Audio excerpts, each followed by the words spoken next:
Right, welcome back, Gulf Coast. Welcome back, America. So glad that you're with us today. Freedom Friday, Carl Gallups, Brandon Big B's in the house, Mallory Bardwell, your world-famous producer.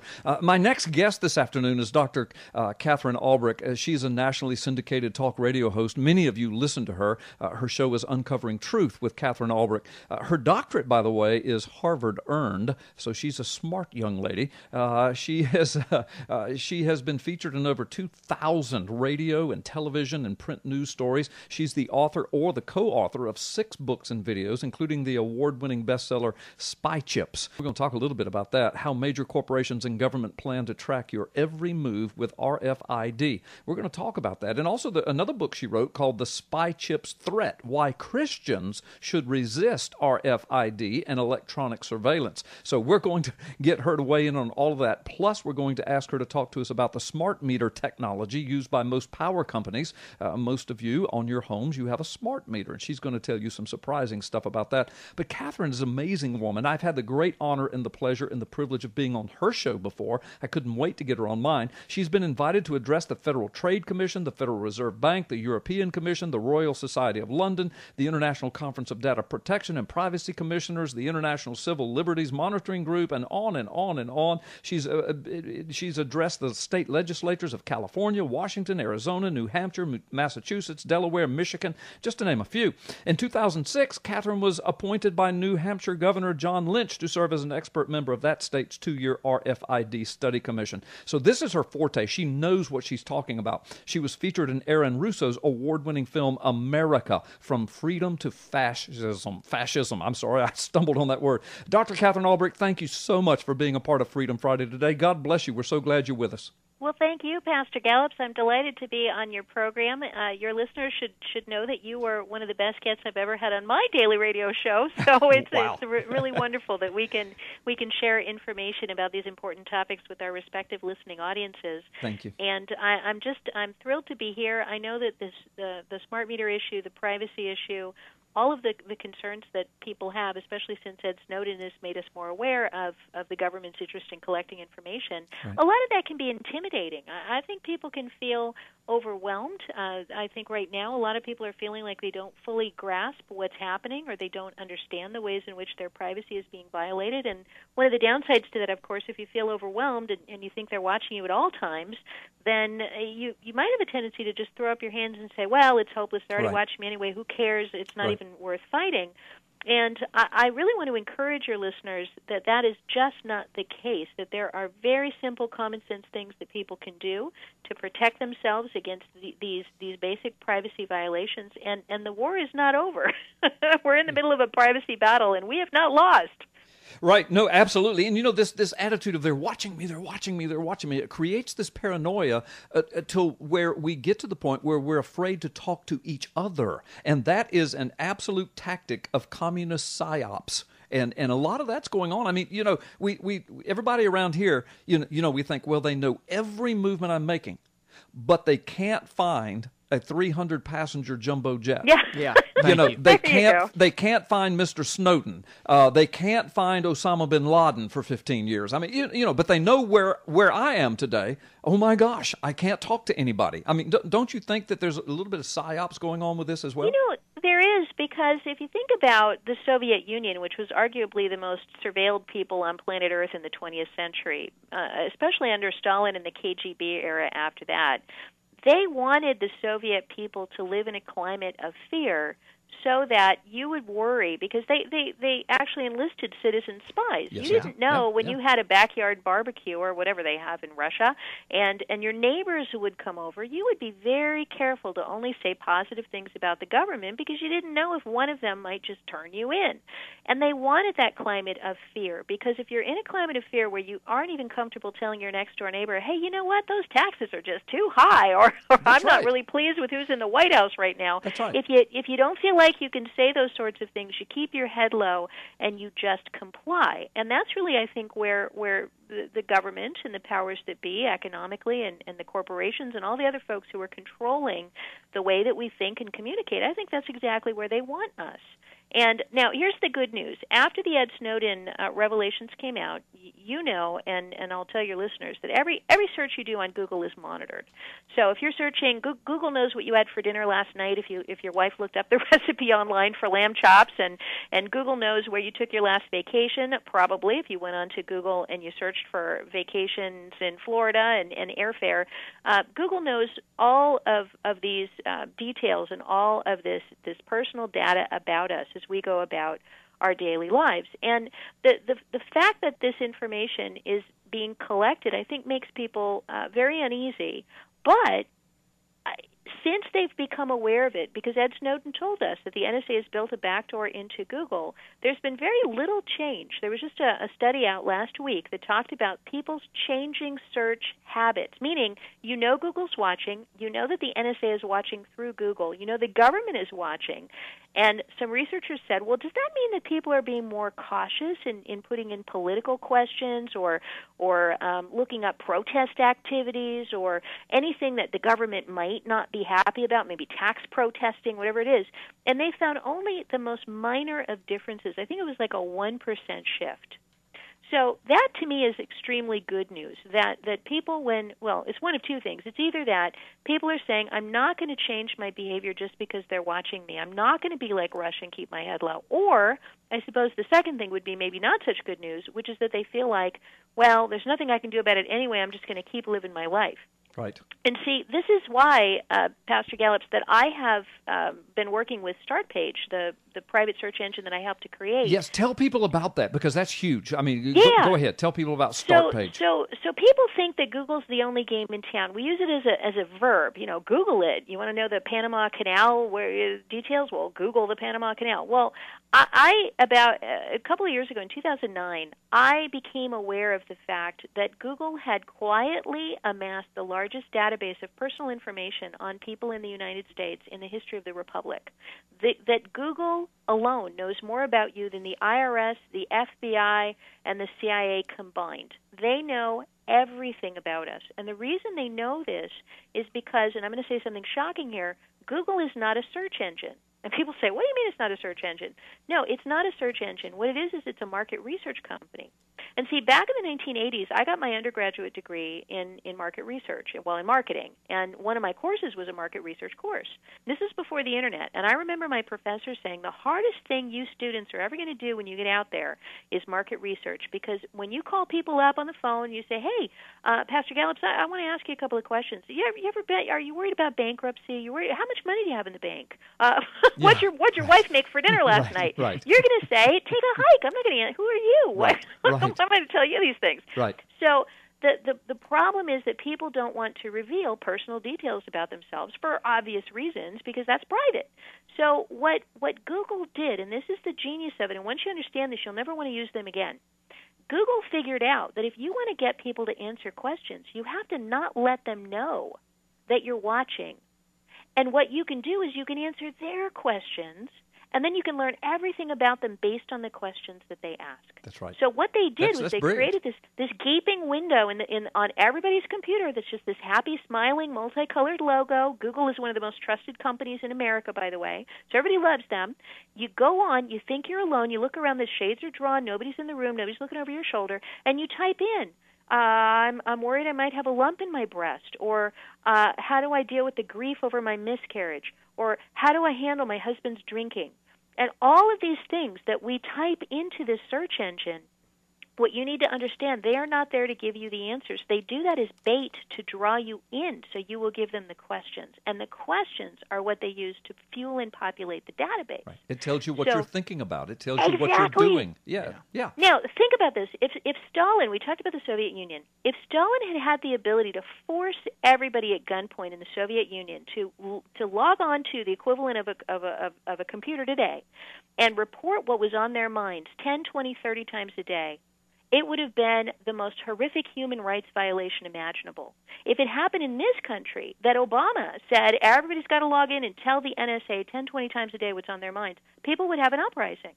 But that's exactly what Google is. It is the place where every person in America who's using that search engine is reporting into the central global brain, if you want to call it that, their every thought, their every action, their every job application, their every vacation, their every, you name it. Google even knows the name of your kid's dentist because you typed it in there. Yeah. Well, now, tell us this very quickly. Tell us how people can get a hold, can start using Start Page, and why is that safer? Then we've got to take a break. Then we're going to talk about smart meters and RFID. Let's do it. So startpage.com. Once I figured this out about Google, I said people want the search results, but they don't want the tracking. So we created an intermediary called StartPage. It's at startpage.com. It's totally free, third-party certified. I helped create it. And what it is when you go on StartPage, you have the same search window that you do on Google. You put in your search. We send it to Google for you, get the answers, strip away all the tracking cookies and all the garbage, give you the answers cleanly. Google never even sees you, so they can't make a record, and then we keep no record. We don't even record your IP address. We don't even know who's been on our website. So we're up to 5.5 million searches a day, which sounds like a lot, but it's a drop in the bucket compared to the billions that Google is running. Right. But it is the private alternative to Google. You can add it to your search engine just like Google. You can make it your homepage just like Google, and millions of people across the U.S. are doing that instead of using Google, and it's a way to take back our privacy that's awesome. Effective, it works, and it's easy. That's amazing. Thank you for working so hard on that. We are going to take a break, Dr. Albrecht, and when we come back, our guest this afternoon is Dr. Katherine Albrecht. So glad that she's with us today. And Dr. Katherine, thanks for being in the house today. Hey, it's so good to be on with you, and I know you want to get into smart meters, which is a big controversial topic. Well, I don't even know if controversial is the right word. Controversial usually means there are passionate people on both sides of the argument, but I think when it comes to smart meters, most of the passion is on the anti-smart meter side when it comes to regular people concerned about the tracking devices really being added to the sides of their homes. And the bigger picture here, and of course you as a pastor know this, and I believe your listeners as longtime listeners of your show know this as well, this is really a spiritual battle when you get right down to it. A human life really is a spiritual battle from beginning to end. And there are all these things that happen in the interim, and they serve to either strengthen us or weaken us, but ultimately there is an end goal. You can say the end goal of an individual human life, of course, is salvation. So at the end of that life, you get to go on. But there's also an end game for the planet. And of course, the Bible makes this very clear to us in the book of Revelation when it tells us what will happen in the last days, that there will at some future point be a world power, a world leader, both a government leader and a religious leader that is the Bible refers to as basically the beast. And all of the world's people will have to bend the knee and bow the knee. Now, Stalin kind of came close to that in the 20th century. He killed 60 million of his own people, by the way, for refusing to bend the knee to him. And we know that's just a kindergarten version of what ultimately is going to happen to this planet when the beast of Revelation actually takes over. And, of course, that is Satan incarnate who will take over this planet. Now, you may be wondering why I'm talking about that in relation to smart meters, and there is a connection. So in the same way that Christ has his body on earth, and that's you and that's me and that's the listeners, all of the people who have taken on the salvation of Christ are part of his body on earth. And that means that when God wants to accomplish something, he actually uses one of us to do it. The same way if you want to turn on the light switch, you reach out and use your finger to flip it. If God wants to accomplish something, he works through people. Well, the same is also true for the other side. And all of these things that are being built right now that feel oppressive, and they don't just feel oppressive to Christians, they feel oppressive to really anybody you ask about this encroaching technology and the power that it is creating and amassing to itself. People feel uneasy about that. Well, the reason they feel uneasy is because that is being driven by a different body. And what we're creating, and the technologists will be the first to acknowledge this, is we're basically creating a global brain and a planetary nervous system that will communicate everything that happens on planet Earth to this global brain. Now, we know from the Bible that God knows, he numbers the hairs on your head. He knows every time a sparrow falls from the sky. Nothing happens on this earth or in a human heart that God is not aware of. But Satan doesn't have those powers. He's Right. not omnipotent. Right. He's not not God. powerful. He doesn't know everything. He can't do everything. He doesn't have the powers of God. But he wants But to know. So he's developing. does. He's developing his technology. Exactly. And so what he's doing is creating a counterfeit version of omniscience and omnipotence, meaning total knowledge and total control. And he's creating a body. Some people may have seen The Lord of the Rings. Well, there's a scene in the movie or in the book, either way, where they're building this Eye of Sauron, and they're going to build this body. And if they actually complete it, then Sauron is going to occupy it and destroy Middle-earth. All right? Well, that's the theme of the movie. Well, that's really the theme that's happening on planet Earth right now. We are in the process, unknowingly and unwittingly, of building a powerful infrastructure of total omnipotence and omniscience over this planet through technology. And once it is built, the Bible makes it very clear it will be inhabited by Satan himself, by the beast of the end time. Where does that's coming. Yeah, where does the smart meter fit into this? Well, here's where it fits in, because in order to have, and I'm now going to just speak from the technologist standpoint, we'll put the religion to the side for a second. In order for the global brain to be aware of everything, the same way your brain knows when you put your finger on a hot stove, it's because you have nerve cells in your finger that transmit through a system a lot like the internet to your brain. And if you don't have the nerve cells in your finger, then you won't know where that finger is. Well, that's what they're trying to create on planet Earth, is the ability that every single thing, every tree, every bridge, every animal, every person, every stove, every refrigerator, every physical object on planet Earth will be part of what they're calling the Internet of Things, meaning that they will all be connected to one another through implanted microchips, attached microchips, radio frequency connectivity, so that every physical object will communicate with the global brain. And let me give you a sense of just how crazy this is.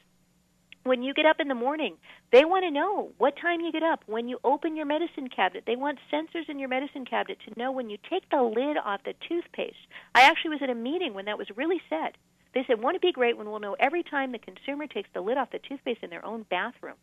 They talk about having sensors in your countertops, in your coffee cups, so that when you take the milk out and pour it in your coffee, they'll measure how long it takes you to go through that half gallon of milk to see if you're consuming too much cholesterol. And how are they going to do that? How are they going to measure that? Well, they already have, see, here's where the smart meter fits in. They already have smart refrigerators. They're not on the market being purchased by regular people yet, but the smart refrigerator hooks up to the smart meter to keep, and it has an RFID reader in it, a radio frequency reader that would read the tags on all the things that you purchase and transmit that information through your smart meter onto the internet, so that when you take the orange juice off the shelf and you throw it away, the recycling bin would send a message to the central brain saying, oh, well, you're out of orange juice. Now, what's driving this is marketing, it's national security. There's a whole bunch of justifications for why this is being done. But once it is done, then you're not going to have to worry about, like in Stalin's era, the guy at your barbecue reporting on you. Your very house will be watching you. The rooms in your home. Google has the latest creepy thing out of Google is they've actually come out with smoke detectors. You can look this thing up. It's so disturbing. It's called Nest. You can watch the video of it. The smoke detector that you put in your ceiling is watching you. When you get up and you walk around in the night, it knows you're there, and it changes color and acts like a little soft night light. It knows when you're out of town. It's so disturbing that these sensors are being placed in our homes to watch us, basically. And this is going to become accelerated. I have sat in meetings with people developing these technologies where they've said that they want to put a sensor in every sapling on planet Earth, and every tree would have a sensor. That they want to be able to harvest the power from the wind to monitor everything that happens in the forest. There are already portions of the ocean where they've netted all the fish and put sensors in them and put them back into the water so that they can track all of the living creatures in that part of the ocean. It's when you actually understand the vision of the Internet of Things, and this is something people can look up. Don't Google it. Start Page it, please. That's right. Page it. If you look it up, look up this Internet of Things, and you will see that they want to equip every physical object on Earth with a sensor so that they can all act as nerve cells to report back everything that happens on the planet to a central computer, which will be the global brain. And when we build that, that is the moment when Satan himself will come and say, okay, I've got total omniscience and total control over you, and you will bow the knee and do what I wanted you to do all the way back in the Garden of Eden, all the way back from when he and a third of the angels rebelled against God. he will say, now that I control you and I watch you and I basically own everything that you care about, everything you do, every place you go, now bend the knee and worship me. That's it. And you've nailed it, Dr. Albrecht. Thank you so much. We've got to have you back on when we have more time.